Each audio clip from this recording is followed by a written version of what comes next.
Now listen to this. This is mind-boggling. This is just too much. This hadith is too much. As in, it's so powerful. If we were to reflect on it, you should, maybe faint. When Allah loves a slave, He calls on Jibreel. Who's Jibreel?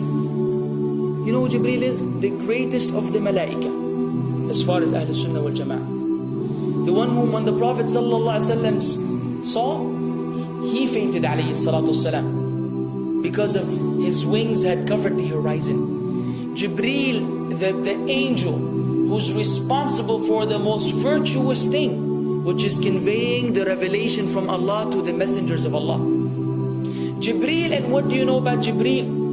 Allah said, whoever is adu, whoever is an enemy to Jibreel, then Allah is the enemy to the disbelievers. Allah defended Jibreel in the Quran. Jibreel, the one who took the Prophet ﷺ in Al-Isra al-Mi'raj, in the ascension to the heavens. Jibreel, the malak, which we don't know what to say about, because of his honor and his virtue in the sight of Allah. Allah will call on him to share with him the love which He has for you. Allah doesn't need to do this. He could not do this, but Allah likes to do this, so He does it. He says, I love Fulan. Now I want you to think that Fulan is you.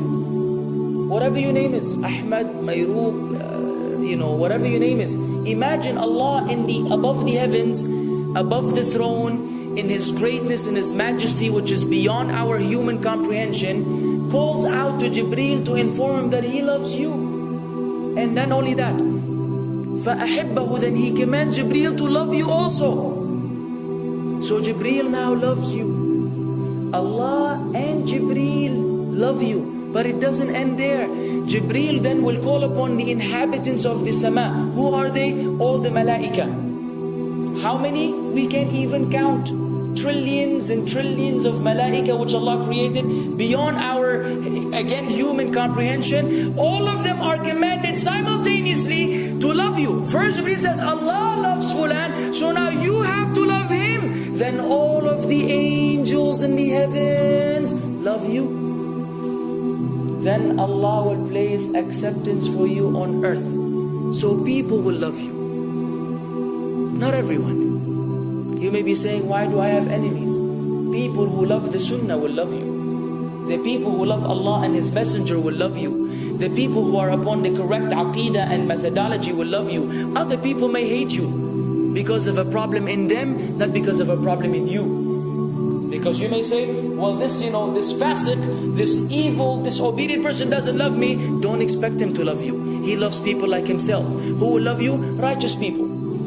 Righteous people. They don't know why. They don't even know why. You've never even given them $1 or a rial or a pound. You've never done anything for them. Maybe you scream at them. Maybe you do other things. It's Allah. Why? Because Allah had loved you first, then Jibreel had loved you first, then the malaika loved you afterwards, then Allah put acceptance for you on earth, so people have no choice but to love you. We ask Allah to make us among them. Now what better than that? What else do you want? What else do you want? What? If you're a person whom Allah loves, in every movement you go, you do, you spray, you sleep, whatever you do, you are among those whom Allah loves and Jibreel loves and the angel loves. What else do you want, ya akhi? You're guaranteed success in this life and in the life to come. Guaranteed. No way Allah will punish you. No way. No way Allah will punish someone whom He loves. But the hadith doesn't stop. The hadith has a very saddening continuation, which we should seek refuge with Allah from. وَإِذَا أَبْغَضَ عَبْدًا, and if Allah hates a slave, He also calls on Jibreel. And He informs Jibreel that He hates this person. So He will command Jibreel to hate this person. Then Jibreel will tell the angels to hate this person. Then Allah will put hatred for him on earth. La ilaha illallah. Imagine you walking upon the planet, the face of the earth which Allah created, while Allah hates you, and the angels hate you, and Jibreel hate you, and the righteous people hate you. What a sad state for a human being. And ikhwan, we could be one of those as well. If If you are prideful, arrogant, you are qualified for this hatred, because Allah does not love kulla mutakabbirin jabbar. Allah does not love the arrogant, the prideful. If you go against the sunnah, then Allah does not love those who go against the sunnah. If you don't observe taqwa, and you don't observe ihsan, and you don't observe tawbah and tatahur, then again we are disqualified. If you, many things which we can mention, many things which will bring about Allah's hatred and deprive us of Allah's love. It's a very sensitive situation, meaning right now you have to be one of these two. Either Allah loves you or He doesn't. But there's always good news, even for those people whom we can be amongst. It's not too late because you're alive. It's not too late because it's Ramadan. It's not too late because you're breathing. Even if you led a life of someone who had attained Allah's hatred, if you were to return to Allah, then Allah will love you and be happier.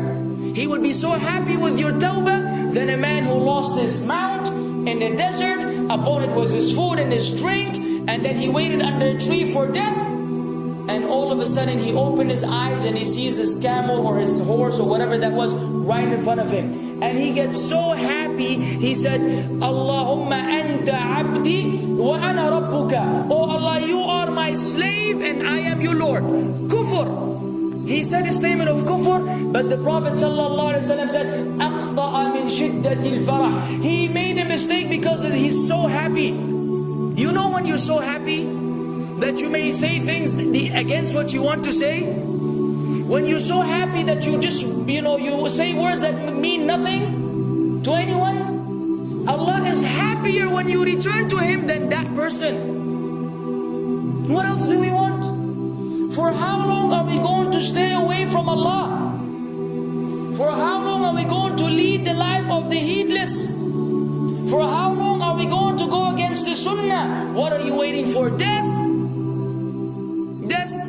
حتى إذا جاء أحدهم الموت قال رب ارجعون لعلي أعمل صالحا فيما تركت كلا. Until when death comes to one of them, you say, oh Allah, allow me to return so that I may do good in that which I left behind. And it will be said to him, no, it's only a word. إِنَّهَا كَلِمَةٌ هُوَ قَائِلُهَا. It's nothing but a wish and a word he will have. It will not be fulfilled. Let us not wait for death, ya akhwan. If each one of us here, by Allah, if each one of us here acted upon the sunnah, lived according to the sunnah, and invited people to the sunnah, and enjoyed what is good, and forbade what is evil, wallah, we will make a major change in the city in which we live. And if Muslims hearing this all over the world had that same attitude, then we will change the condition of the whole ummah. So no enemy can come and play games with us. We will squash them, all of them. Because Allah will defend. إِن تَنْصُرُ اللَّهِ يَنْصُرْكُمْ وَيُثَبِّتْ أَقْدَامَكُمْ. If you aid Allah's deen, Allah will aid you and will keep your feet firm. But we don't even live according to the sunnah, let alone be given victory over the enemies. So we're being humiliated in everywhere we go in the world. So let us make that change. Now that Ramadan is here, now that you've been given this sudden inclination towards good, if we don't succeed, if we don't take advantage of this month, wallahi, we are losers. If Ramadan ends and you are the same way you were before Ramadan began, then one of us is a loser. If we don't return to Allah after Ramadan, then we are losers as well. So tonight, bi'idhnillah, always on our mind, attaining Allah's love, acquiring Allah's love, fetching for the sunnah, and acting upon it whenever we're able to do so.